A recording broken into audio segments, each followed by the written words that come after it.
Hello and welcome to the Effective Literacy Podcast. I'm Anna. And I'm Victoria. And we're educators who have been in education for over 20 years each.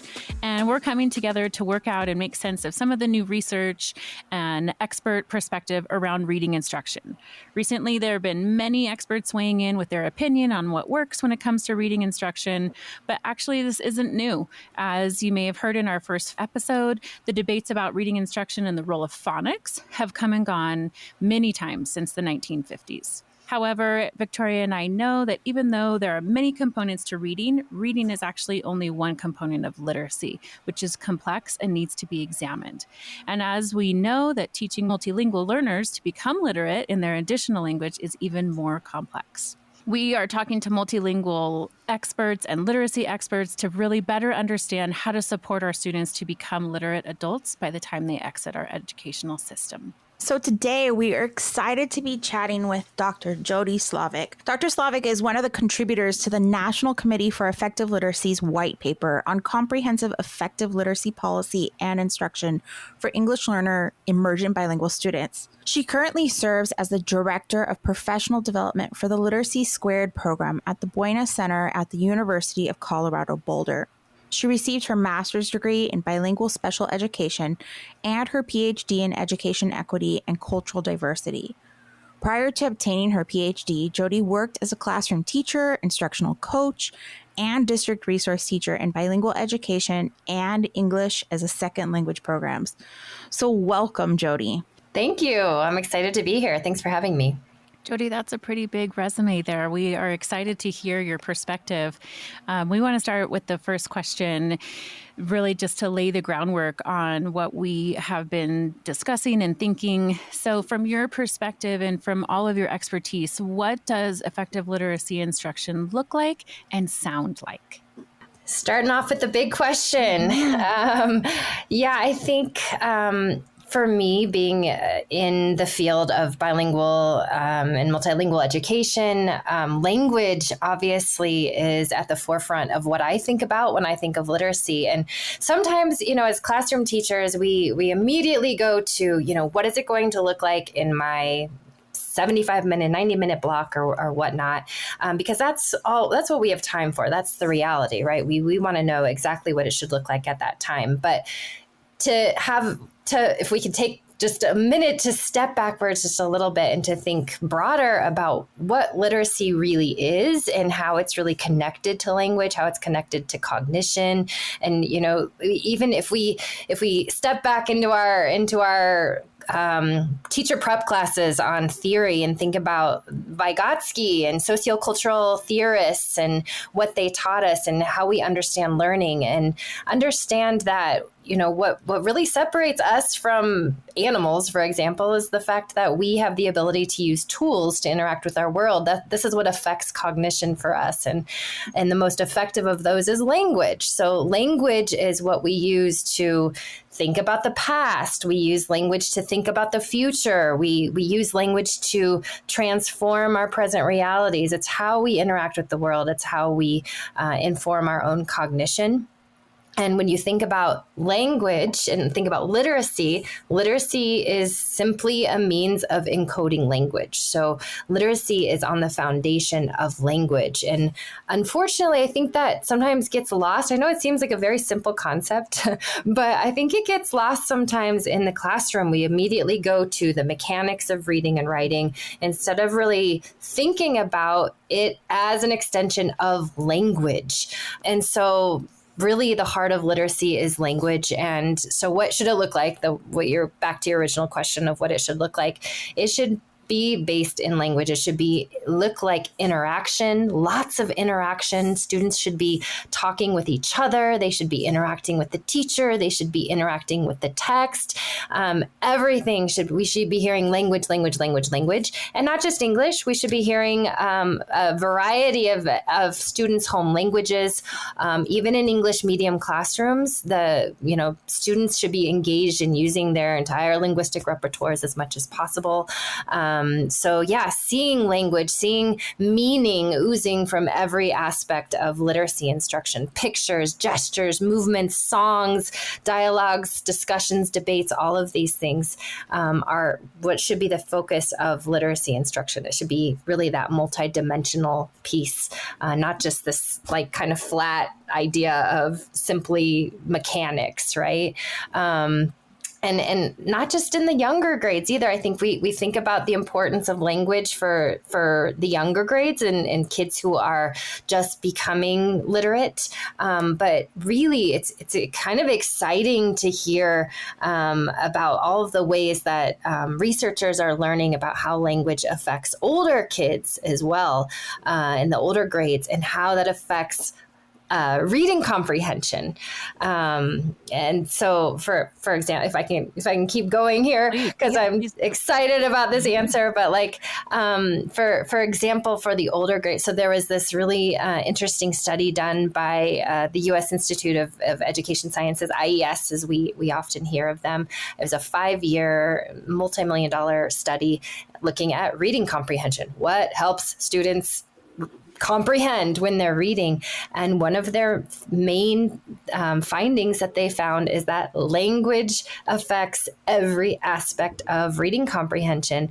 And sometimes, you know, as teachers, when we think about language, we kind of get stuck in this idea of just vocabulary. But there's so much more to language than just vocabulary. And that's what this study was kind of highlighting, is that as students get older in the older grades, it's really their ability to manipulate language, to form discourse, to form arguments, to think about different aspects of language, like not just grammar, but orthography and morphosyntactic knowledge, register, all of these different aspects of language really inform language cognition, reading comprehension.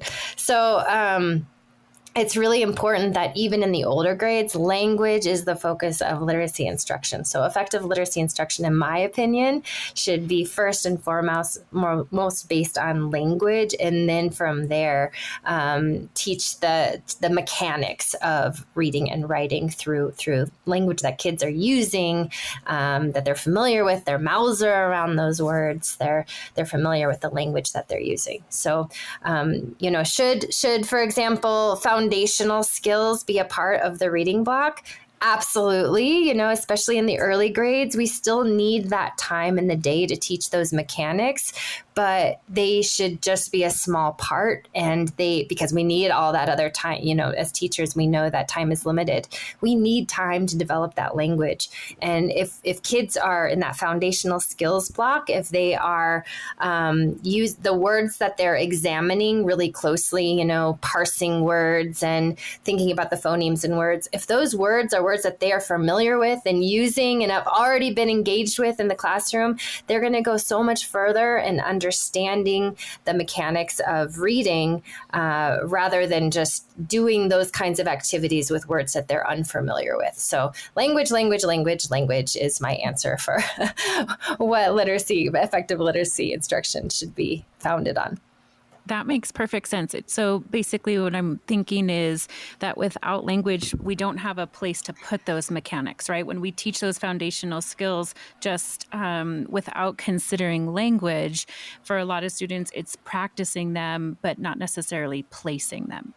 Yeah, that's a good way to put it. That it's a kind of an anchor that anchors reading and writing to it, and it gives us a purpose. We have a purpose for reading and writing. We're not just teaching kids to read and write just because. We want them to learn things and see things differently in the world and learn new perspectives and create new ideas. But that has to be based on language, that anchor. So reading needs to be anchored on something, and it's language and cognition. That makes perfect sense. And like I said in our introduction, bringing in the complexities of reading is our purpose, but then the extra complexity of being a multilingual learner, and you kind of touched on this in your previous answer, just about using primary language within the classroom to make meaning and have conversations. But can you talk a little bit more about that, specifically around the role of multilingualism and how it works with effective literacy? Yeah, so if we think about the fact that literacy is just an extension of language, we obviously multilingualism plays a large role in the way we're considering literacy. The field of neuroscience, for example, has shown us that the bilingual brain is fundamentally different than the monolingual brain, and so we have to take that into consideration when we're thinking about literacy, and not just impose monolingual models, which a lot of what we learn in school is based on monolingual ways of thinking about literacy. So if we know that the bilingual brain is different, then we know that we have to be thinking a little bit differently about literacy for multilingual students. And we're still learning a lot about that in research. But what we do know is that kids, even in preschool, kindergarten, kids are coming in with 4, 5, 6 years of experiencing the world through their home language. They come with so much knowledge of language, which is the foundation for literacy. And so when we get them in preschool, kindergarten, and we immediately go to literacy learning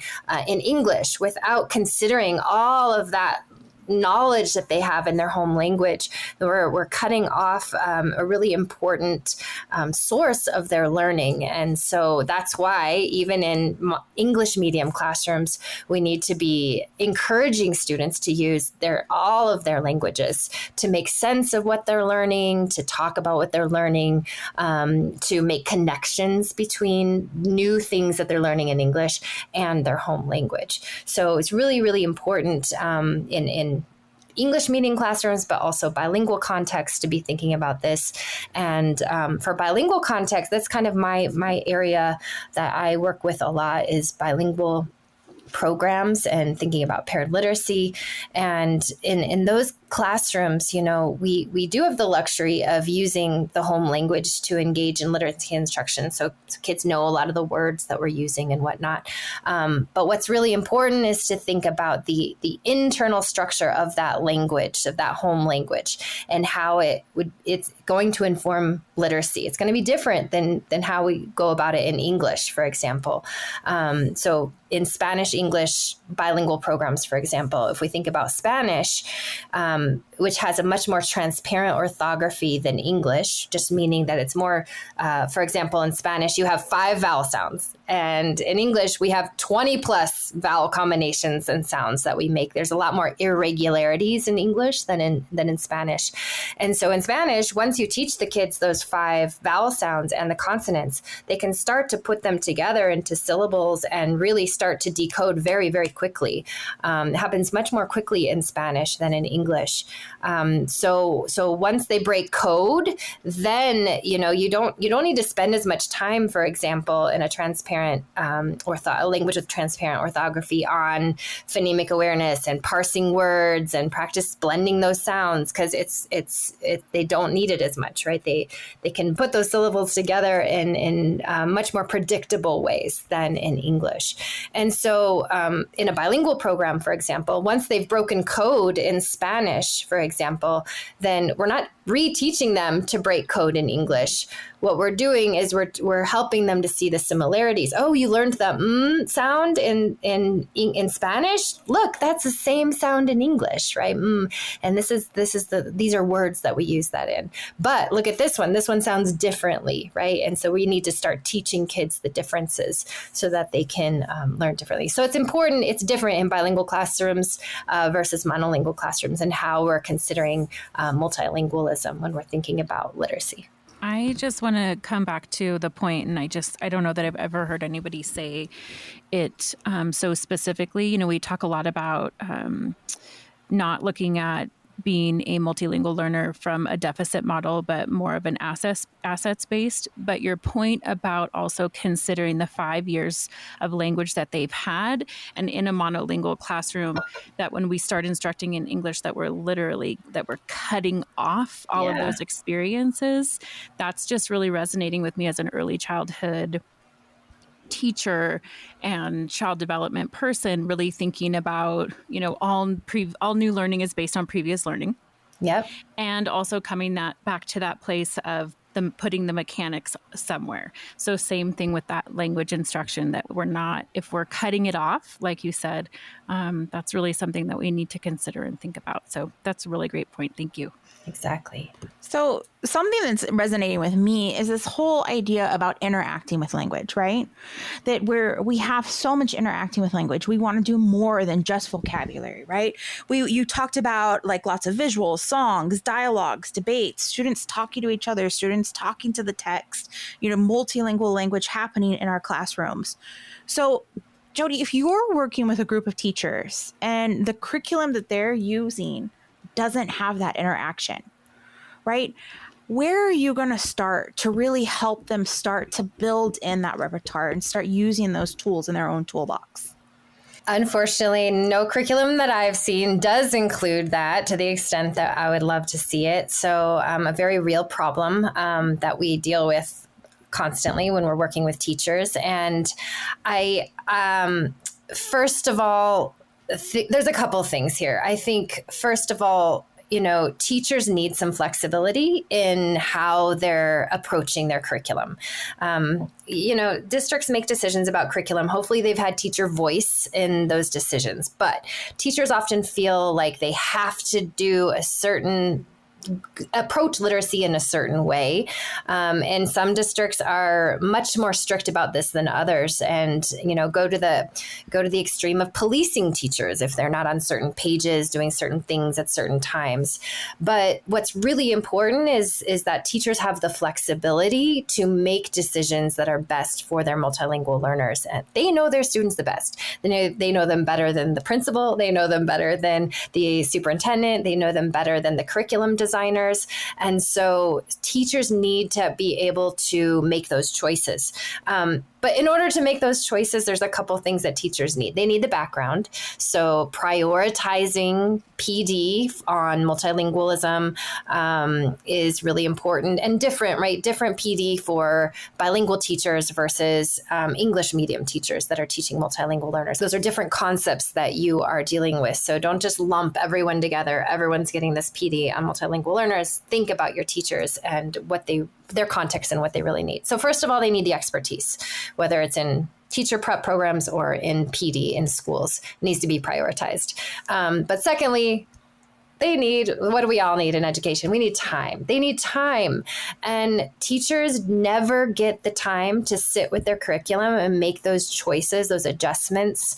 But they need the time. They need time to look at their upcoming units. They need time to look at them and think about what does work for my students. Are my students reflected in the texts that they're asking me to use? Are they going to be engaged by these texts? What kind of language is my teacher's guide encouraging me to use? How can I increase that language? What are some questions that I can pose, some dialogue questions that I can pose before reading, during reading, after reading?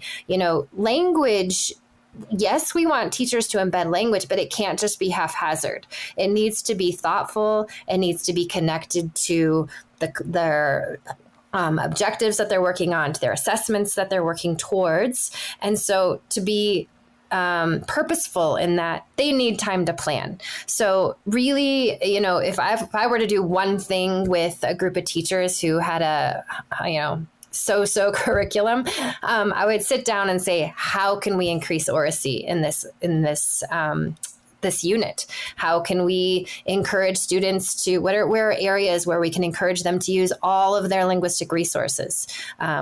Bring in their home languages in certain questions. Where are places where I'm helping them with providing them with new English language structures that they need to practice in order to be able to express their thinking about this. So it's complex. It's hard. Teachers aren't natural linguists per se, most of them. But how can they examine a unit, build backwards, think about the assessments that they're asking students to do, and then build in that language. So we're not just expecting students to produce language that they've never heard before and aren't familiar with, but we've given them many opportunities to practice it, understand it, and then build towards that final assessment, if that makes sense.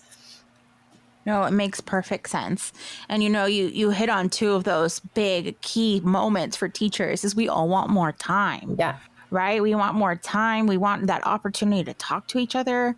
Like Anna and I know that power of getting to talk to somebody, and it doesn't even have to be somebody at your grade level or somebody at your subject matter, but just talking through it and really getting ideas and thinking about how can I approach this curriculum? How can I have my students talk about it? How can I encourage that language to happen in my classroom? And so I love that you hit that time, that prioritizing PD, which we know is really our administrators need to make sure that they're providing that time, that they're prioritizing our PD. And then really just, thinking about how can we increase oracy? And if that's the ultimate goal here, what can we do to make sure it happens? Yeah. Now, I want to just switch for a minute. What about our families and our parents that are at home and they really want to support their students? Now, this might be, a multilingual family. It might be a monolingual family, but how can our families really support this linguistic and this language play? Well, all of us in this field, at least, know the importance of the home language. The home language is so incredibly important. What I think we miss sometimes is that we have to be sending the message to parents and kids over and over and over again that their home language is valuable and that it is going to only help in literacy development, whether that's literacy development in the home language or literacy development in English. There's so many societal messages out there telling parents and kids that their home language is not as valuable as English. The hegemony of English is just overwhelming. So we as educators and in schools need to work extra hard to constantly send the message to parents, not just at a one and done kind of a meeting, but constantly, how are you using your home language at home? Keep speaking in your home language at home with your kids. And, if I'm talking directly to families, I'm constantly telling them, talk with your kids in the home language, sing songs, new songs, old songs, raps, poetry. I don't know. I don't care what it is, but just riddles, all of these things, those are all sophisticated forms of language. And so the more students, kids and parents are talking with each other in the home language, they're expanding their language repertoires, right? Even if it's in the home language, all of that linguistic knowledge and flexibility is going to transfer into school, into English, into the home language if they have the privilege of continuing their literacy journeys in their home language. So those are a couple of things. And then I think with literacy, sometimes schools are they feel this obligation to have these family literacy nights, for example, right? But how can we, this is, if you really think about it, this is really imposing a white English-centric kind of way approaches to literacy onto parents. Instead, I would just encourage schools to think about what are ways we can learn from parents? How can we learn about funds of knowledge? Is the time better spent bringing all of them in and imposing our beliefs on them, or could the time be better spent sitting with families and having, maybe it's home visits, maybe it's, it doesn't have to be formal either. It can be in the hallways, before school, after school, during breakfast. These are all times that teachers can go and sit and find out as much as they can from families. What are their funds of knowledge? What kinds of language are the students using with their moms, with their dads, with their cousins, with their neighbors? You'll learn so much about language just from observing kids in different kinds of settings with different people. So that's kind of what I would suggest for families. Jody, I'm going to echo something that Anna had said earlier, that I just really appreciate how you're really bringing forward everybody's assets, right? Like you're clearly saying, like our parents, our families, they have so much to teach us, and we can learn from them in the smallest, most informal manners. We don't have to have these big nights where we are the givers of information, that we could really, ask those inquiry questions of them. And I just love that you're reminding us that everybody has something to teach us and something to learn. So I want to just thank you for that. And parents it doesn't have to be reading. They don't have to sit down with a book and read with their kids to increase literacy, knowledge and skills. These things, storytelling, parents need to know that storytelling is just as important of a literacy skill as reading a book. Sometimes we are constantly telling parents to read with their kids, but families aren't always comfortable with that. So just using their home language in creative and fun ways can go a long way for kids. And I think what also is resonating with me is this idea of partnership. That literacy is not a, one person responsibility or even privilege, right? That it's not just my privileged role as teacher to become, the expert and to pass on my expertise, but that if we think about, the school as a place of partnership, that helps us to really consider what everybody's bringing to the table and then building literacy from there. And I think that just feels so much better than right? Yeah. Yeah. Yeah, I love that. Okay, well, Miss Jody, you have given us so many things to think about. But before we let you go, we, of course, Victoria and I are book lovers, and Victoria is always sending me things to read, and I'm sending her things to read. So we are wondering a couple of things. First question, these are both tricky. What are you currently reading or writing? And it might be something personal or professionally, in your educational world, or just something that you're reading or writing for fun. So that's our first question. Well, I work for the BUENO Center at CU Boulder, and we have a book club. And so the book that we're currently reading is called Why They Hate Us by Lindsay Perez Huber and Susana Munoz. And it's really it's kind of a terribly depressing book, but talking about how racist rhetoric impacts education, and just kind of thinking about the Trump era and how that affected immigrant students yeah, so that is one, and it's fabulous and really great, but a little depressing, of course. And the other is that, I guess both of these they're professional, but I just picked up the book Rooted in Strength by Cecilia Espinosa and Laura Esensi Moreno, and it really a teacher-friendly book on how, if you are a monolingual teacher and trying to bring translanguaging in to support reading and writing, like how do I actually do that? What should it look like? That book is one I just picked up and been looking through, and it's really positive.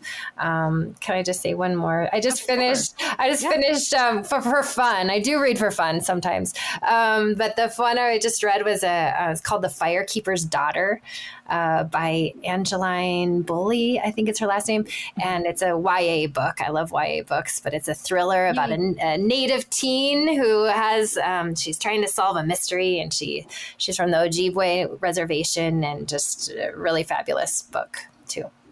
I've seen that book multiple times on different, and I actually started it. I do a lot of audiobooks. Yes, I borrowed it from the library, and my library loan lapsed. So I'm going to, I will check it out for your recommendation. So thank you for that. And our final question, and probably one of the toughest questions for book nerds like us, is what's your all-time favorite book? There's so many, but I think my favorite or most impactful book was Bless Me Ultima by Rudolfo Anaya. I was in 7th grade. I was in art class, and my art teacher read it out loud to us. And there was something about the magic of listening to her read, us getting, uninterrupted time to work on our art, and the mysticism in that book that they all came together and was really magical for me. So that is I've reread it many times. I've read it in Spanish. Every time I enjoy it. That's so awesome. And I think such a great kind of tying the bow for this whole conversation about bringing literacy into the classroom, using it as a way to connect, as a way to have conversation, as a way to reflect on our own selves, as well as coming back to it multiple times just for good memories and purposes. So thank you so much, Dr. Slavick. I am so appreciative of everything that you have shared with us. Hopefully we will get to speak with you again soon. Thank you so much for having me. Thank you, Dr. Slavick, and thank you for listening to the Effective Literacy Podcast. But before you go, we really want to let you know about an upcoming opportunity that is going to be amazing. The U.S. Department of Education's Office of English Language Acquisition, otherwise known as OELA, is offering a webinar called the Effective Literacy Instruction for Multilingual Learners, what it is and what it looks like. We are totally excited about this webinar and we can't wait to go, and we hope to see you there. It's going to be Wednesday, September 21st. We're going to make sure that the registration link is in our show notes. And then we are going to see you again or hear you again on the next Monday that we're here. Remember, we drop on the first and third Monday of every month. So on the next episode, Anna and I are really going to spend some time talking about our first 3 interviews with Dr. Olson, Dr. Escamilla, and Dr. Slavick. We're going to make an effort on really centering the episode on how these interviews help us better understand literacy and how they stretch our own thinking. So make sure to tune in and join the conversation. We'll see you then.